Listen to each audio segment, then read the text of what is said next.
Paul's kite, and then we're going to send our kites up one at a time. And then finally, on the big kite, up goes Douglas. Should we do it? Let's go for it. Right. We'll give you all the slack you want, just you let it slip away. Let it go. Yeah, when you're ready. Stand clear, first kite going up! And it's... Yeah. Oh, that's better. So this is the right wind? Yeah. The first kite carries the weight of the cable up. And it's like a giant elevator system. The first one goes up carrying the line, and then the second one goes up to carry even more. Right, so when you think you've got some lift, and then you can let it slide up. Give it a little yank and give it an up. Up. Wow! We need some more lift. Get it up, come on. We have to pull it in to get the lift, and then we let out more cable. Hey, Paul, do you want to take charge of this, mate, so you can get it up there? Yeah? You got it, well done. Yeah. That looks really good. Our kite is actually stable up there now, isn't it? More or less. That's quite impressive. Right, when you're ready, just let it go. Okay, It's not going to go very far. Ready? Right, this wind is phenomenal. Look at those kites. I want to tie Dermot to this. Wow, look at them. What we're going to do is we're going to attach our big kite onto this now and see if we can take up Douglas. Do you reckon you'll get up? I think so, yeah. You think so? Okay. We'll have to redo this, Douglas, so you don't get strangled, mate. Okay. Who wants to swap places with Douglas? Are you into it, Paul? Not today. Okay. Okay. They're sticking two fingers up at you.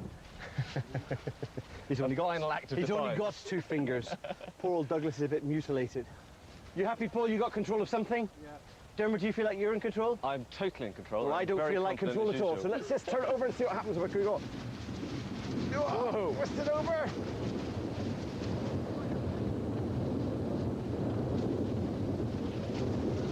He's up in the air. Hey! Get up, Douglas! Go on, let it go. Go on, get up there, Douglas! Douglas is officially airborne! He says he can see your house from here. He doesn't need us. I think we proved it. I don't care what anybody says. I'll put that one down as a success. Yeah? Man, he's lifted. What do you reckon, Paul? It's a success. Yeah. Having said that, both Cody and Fulton taught themselves how to fly, and they understood everything about the air, so it's not so surprising they were much better at it than we are. Actually, the two of them, it doesn't matter how you look at it, they're just truly awesome. They were brilliant. And I would put us in a very poor second place. But he's in the air, that counts for me.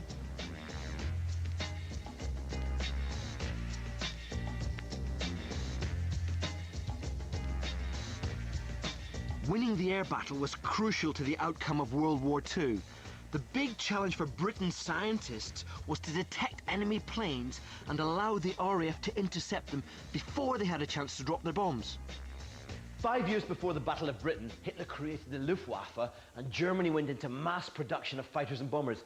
Damon, mate, do you want to come through and see this?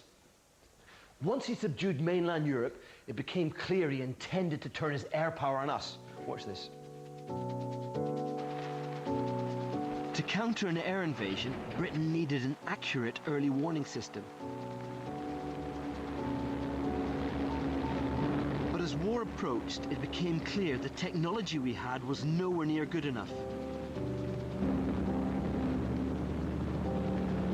There was a big air exercise to test the defences of the country.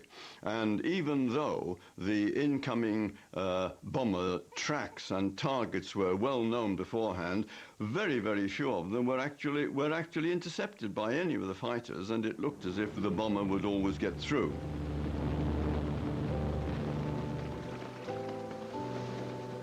At the time, the best early warning systems we had were these sound mirrors at Romney Marshes in Kent. The principles of a sound mirror are very simple.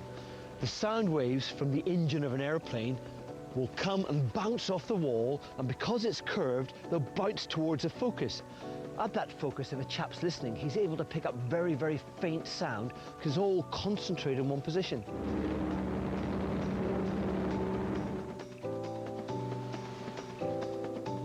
But just picking up the sound wasn't enough. The RAF needed to know the direction and height of approaching aircraft and detect them earlier, before they got too close. Really, these acoustic detectors would only, under the best conditions, detect incoming aircraft at about 19 to 20 miles, and didn't give real information on direction and no information on height, and though they might have been sufficient to warn anti-aircraft batteries to be ready, they were of no value to the Air Force at all. In the build-up to the Second World War, post office technicians using shortwave radio discovered that planes going past affected their systems, and it was thought this could help us to detect aircraft. Dermot, this is a bit scary. You've got all this technology. I haven't touched a thing, I promise. Okay, because this basically makes up the total system that is radar. In February 1935, a chap called Watson Watt set up a simple experiment in a field in Daventry using a BBC transmitter and an old bomber. Humble beginnings that led to the high-tech system we know today as radar.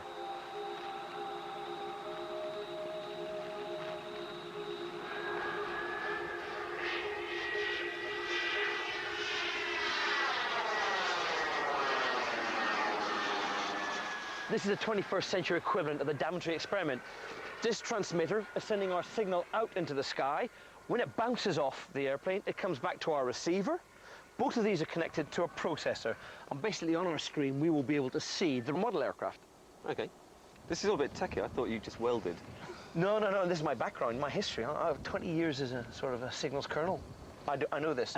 In fact, the really scary thing is the people who taught me about this in the mid-70s will be very worried that I'm talking about it on television. Don't you worry about that. Okay, this is range along here, so the further out to the right it is, the more notice we're going to get of it coming. Okay, yeah. Okay, so empty sky, empty screen. Feeling Okay. safe? Yeah. Hopefully. Okay. Right, so we've got signals on here. Here it is, and it's coming through. But there's nothing in the sky, so that's working. That's doing it, all right? So we've got it coming through. That's See the it. signals coming through? And there's nothing. Here it comes. We watch through, see the big bit down there, see it? Oh, See yeah. it? Oh, yeah. Yeah, that works for me. Yeah, no, it does it for me. I got that. The success of the test at Daventry led to huge investment in radar. Britain's top scientific brains were drafted in to work on what was then called radio direction finding, or RDF. I was a T man, a transmitter man, and joined the transmitter group. It had been named RDF in order that it might sound as if we were doing civil research work on direction finding. But we weren't allowed to talk about it at all. It was regarded as top secret. You had tremendous power. You just had to say, I want this, and if it was available anywhere in the country, it was provided. Amazing, really, for young people like myself. Progress was so swift that by 1940, Britain was covered with a network of stations to warn of attacking bombers. It's fair to say that because of the detection capability and the range we managed to achieve there, it came time for the Battle of Britain. This was a real war winner.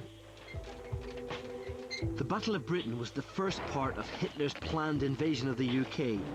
He hoped to destroy the Royal Air Force before the main assault by land, but the Germans didn't know we had radar.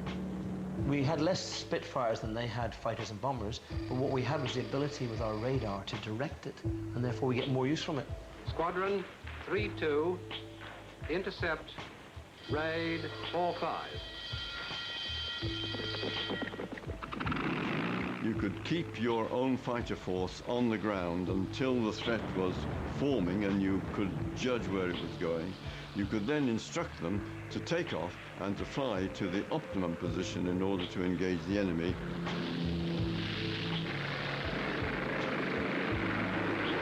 And this meant that with a much smaller fighter force than the enemy bomber force, the Air Force was able to shoot down about 10% of the incoming bombers, and that was more than, in fact, they were able to replace. Obviously, radar was fundamental as a war-winning technology, and the main reason it was so successful is that the Germans didn't have anything to counter it. What we're going to do is we're going to explore how good our radar is by stealthing something, making it invisible to radar. Something smaller. The model? No. Come on, let's have a look at this. Have a look. Bring your tea. Oh, I just recovered from the last one. You ready? Oh, no. It's a boat. I've seen on James Bond. You could have got a little rowing boat. No, I saw James Bond where they had a stealth boat. Stealth is a means of defeating radar. The Americans have made stealth planes, but can it really be done with a boat?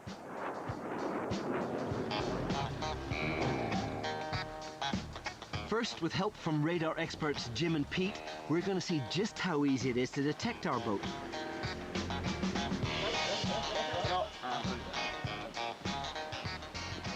what parts of the boat is it going to pick up on?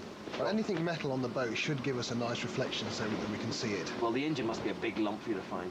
Oh yes, that'll be a nice bit. Oh yes, And yes. any of Peter's the really radio- happy with that, isn't he? Oh yes, we'll get that. Now, shall we see if we can find Dermot? You can be the screen man, and you tell me when we find him. Yeah. Shut your eyes. I want no cheat. Watch. Well, no cheating. So tell me when you see something there, Peter. Yep, I can see something now. Yep. The large blip on the left of the screen is the reading from the boat. Obviously, it was pretty easy to see the boat with the radar. What we're going to do is we're going to head back to the workshop, we're going to stealth it, and then I'll see if I can sneak up on the radar.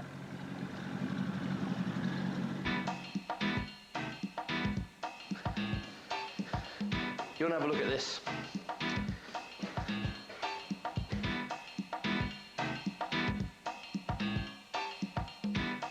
This US Air Force stealth fighter is specially designed to deflect and absorb transmitted radar signals and appears as a minute dot on a radar screen.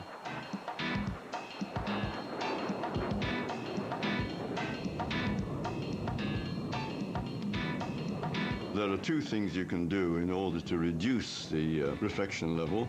You can design the shape and smoothness of the design in order to reduce this down.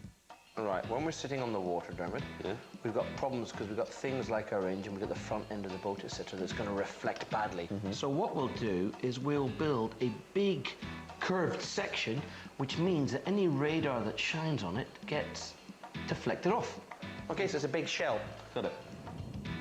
You can also use radar absorbent material, which you put on the wings and so on, which absorbs incoming radio frequencies.